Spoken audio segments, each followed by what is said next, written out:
A blind Apache chief's daughter, feared as a curse, saves a wounded cowboy from certain death. But when her own tribe hunts him under the moonlight, destiny binds them in blood, faith, and forbidden love. Like, subscribe, and tell me, where are you watching from? Let's get started. The desert sun beat down like molten fire, and Eli's horse stumbled beneath the weight of exhaustion. Dust clung to his hat, his shirt, and even his breath, coating him in the color of the wasteland.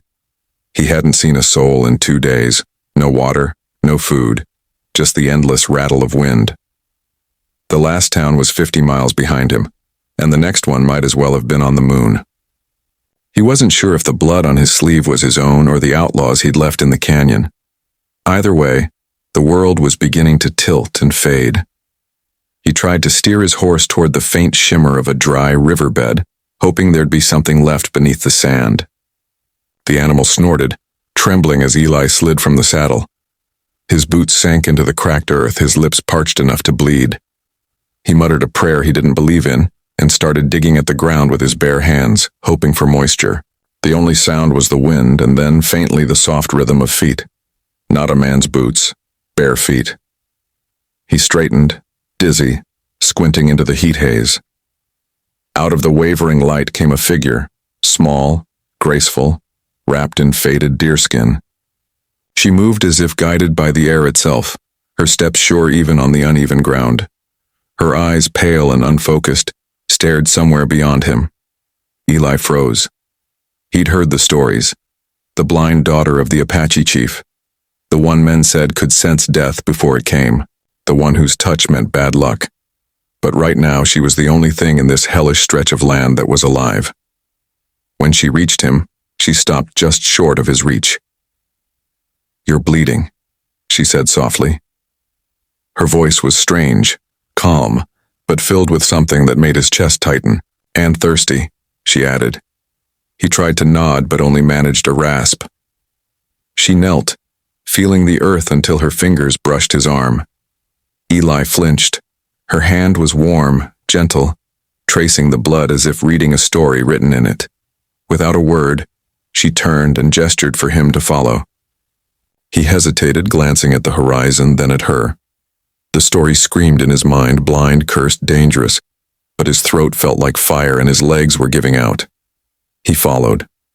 She moved quickly but gracefully, never stumbling despite the rocks and holes. Her feet found every solid place as if the land itself guided her. They reached a narrow canyon where cool shadows danced on the stone. She crouched beside a small pool, clear and shining like a miracle. "Drink," she said simply. Eli dropped to his knees and drank until he couldn't breathe. The water was the sweetest thing he'd ever tasted. When he looked up, she was sitting across from him, her hands resting in her lap, her face turned toward the sound of his breath. "You shouldn't be here," she said quietly. "My people, they don't welcome cowboys." He managed a weak smile. "I ain't exactly welcome anywhere these days." Her lips curved faintly, though her sightless eyes stayed fixed somewhere above his shoulder. "Then we're the same."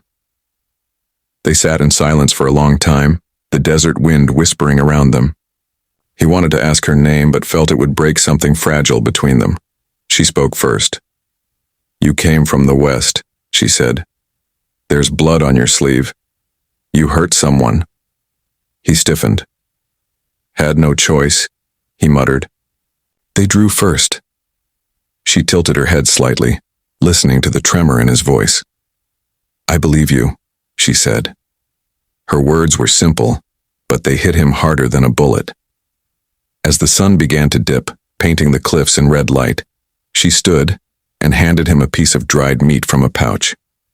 "Eat, you'll need strength." He took it, watching her move with an ease that seemed impossible for someone without sight. "You live out here alone?" he asked. She shook her head. "My people are near, but they do not stay with me. They fear what they don't understand." Eli frowned. "Because you can't see." Her expression darkened. "Because they think I see too much." He didn't know what that meant, but he could feel the weight of it. As night settled, She built a small fire, each movement practiced and careful. The flames flickered against her face, revealing scars at the edge of her eyes, faint but real. He wondered how she'd lost her sight, but the question caught in his throat. Instead, he said softly, "You got a name?" She hesitated. "Tala," she replied. "It means wolf. My father says I was born howling." Eli smiled faintly. "Fitting name." She looked toward him, though her eyes never truly met his. "And you, Cowboy? What do they call you?" "Eli," he said. "Just Eli." Her lips curved again. "Just Eli," she repeated. "That sounds like a man trying to be less than he is." He blinked, unsure how to answer. There was something about the way she spoke, like she could feel the truth hidden beneath a person's words. "You've got a strange way of seeing the world," he said quietly. "I don't see it," she answered. "I feel it. The wind tells me when someone lies. The ground tells me when someone's afraid."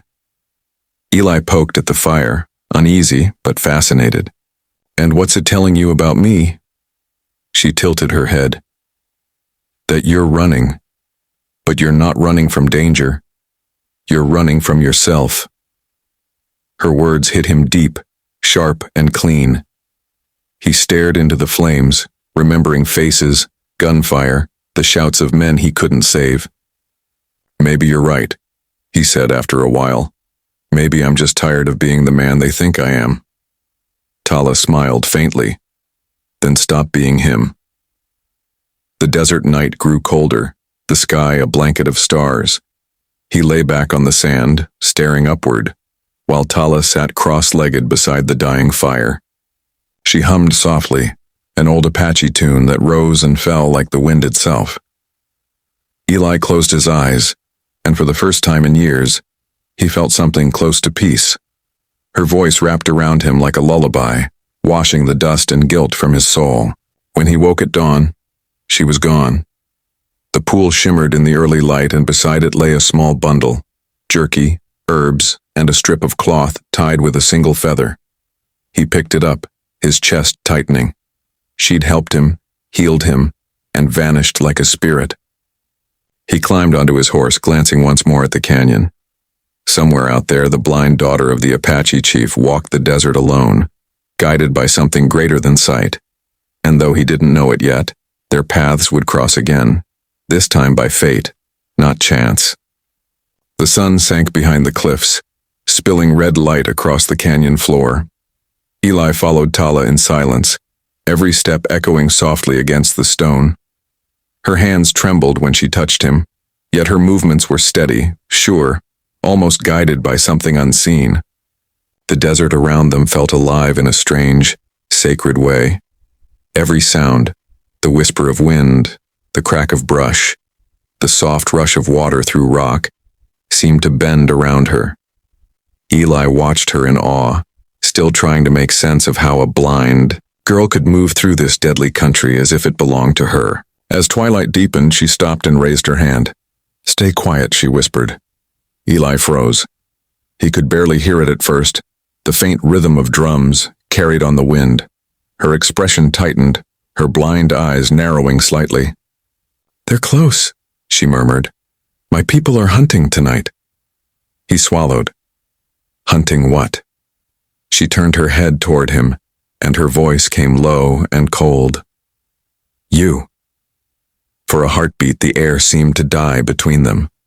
He reached for his revolver, but she shook her head sharply. "If you draw that, you won't live to see the dawn." He hesitated, his hand hovering near the holster. "Then what do I do?" She stepped closer, her fingers brushing his arm. "Trust me." The words felt heavier than they should have. Trust wasn't something Eli handed out freely. He'd buried too many people who'd asked for it. But when she gripped his hand, her touch was steady, firm, and alive with quiet strength. Without another word, she led him into a narrow passage hidden by rock and brush. They slipped inside just as shadows moved along the canyon rim above. The drumming grew louder, closer. Eli could see flickers of torchlight now, the orange glow dancing like restless ghosts. He crouched beside Tala, barely daring to breathe. Her head tilted slightly as she listened. 4 riders, she whispered. 1 on foot. They'll pass soon. He stared at her in disbelief. She couldn't see, yet she spoke as if she'd counted them by sight. The torches passed, their bearers muttering in Apache, their voices fading into the night. When silence returned, she let out a slow breath and turned toward him. You shouldn't have come here, Eli. You carry the scent of gunpowder and death. He wanted to defend himself, to tell her he wasn't the kind of man they thought, but the words stuck in his throat. She already knew. Somehow she saw what others couldn't. You saved me, he said instead. Why? Tala's lips curved faintly. Because the wind said you were not ready to die. He frowned. You talk like the desert's alive. She tilted her face toward the breeze. It is. Everything out here speaks, you just forgot how to listen. They waited until the moon rose, spilling silver light across the canyon. Then Tala led him deeper. Through winding paths that twisted like veins through the earth, they emerged into a hidden basin, a place untouched by the world. Water shimmered between reeds and wildflowers grew in clusters beside the stones. Eli stared in disbelief. It was like stumbling into a dream. Tala knelt beside the water and dipped her hands into it, whispering words in Apache. This is sacred land, she said softly. My mother's spirit rests here. No one comes without reason. Eli knelt beside her. Then why bring me? She hesitated, her fingers curling around a smooth stone. Because you don't belong to the men who hunt you, or the men you ran from. You belong somewhere between. Her words were strange, but they struck something deep inside him. He'd always been between things, between law and outlaw, mercy and vengeance, life and the grave. And somehow she'd seen it all without ever laying eyes on him. Hours passed in quiet. She tended his wounds, wrapping his arm in strips of cloth soaked in herbs.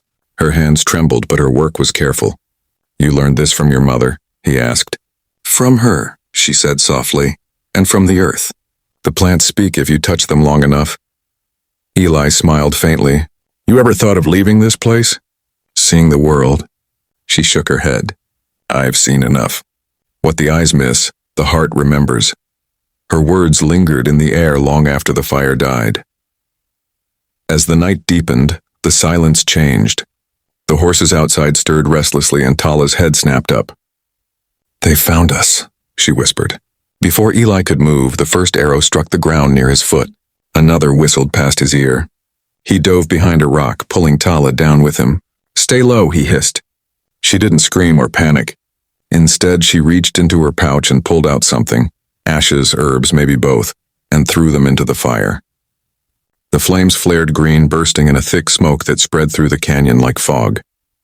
Eli fired once, then twice, but she grabbed his wrist. Stop, she said sharply. They can't see, but they can hear. He froze, his pulse hammering. The arrows stopped. The drumming began again, slow and rhythmic, echoing through the rocks. Tala leaned close, her lips near his ear. When I say run, follow my steps exactly. He nodded, his heart pounding. The drumming grew faster, and suddenly she whispered, now. They moved as one. She darted through the smoke, her hand clutching his, her bare feet finding paths invisible to him. Arrows hissed past like angry snakes, but none struck. Eli didn't understand how she could move like that, guided only by sound and instinct. They reached a narrow crevice barely wide enough for a man to squeeze through. She pushed him first, then followed, the two of them collapsing into the shadows beyond. The drumming faded, replaced by the soft sound of her breath beside him. When the danger finally passed, Eli turned toward her. You saved my life, he said quietly. She shook her head. No, the desert did. I only listened. But he could see her hands shaking now, her breath trembling as if she'd held it too long. Without thinking, he reached for her, steadying her shoulders. You're bleeding, he murmured. It's nothing, she replied. He tore a strip from his sleeve and pressed it gently against the cut on her arm. Their faces were close now, the firelight flickering between them. You could have let me die, he said softly. Most would have. Her blind eyes turned toward him, filled with something deeper than sight. You're not like most, she whispered. And neither am I.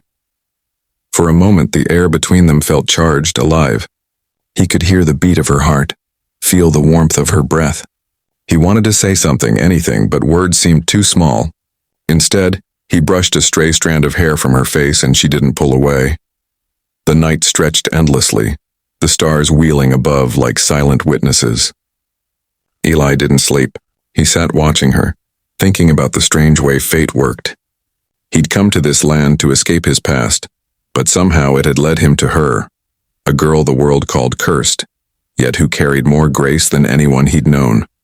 She had saved him, guided him, and seen through the walls he'd built.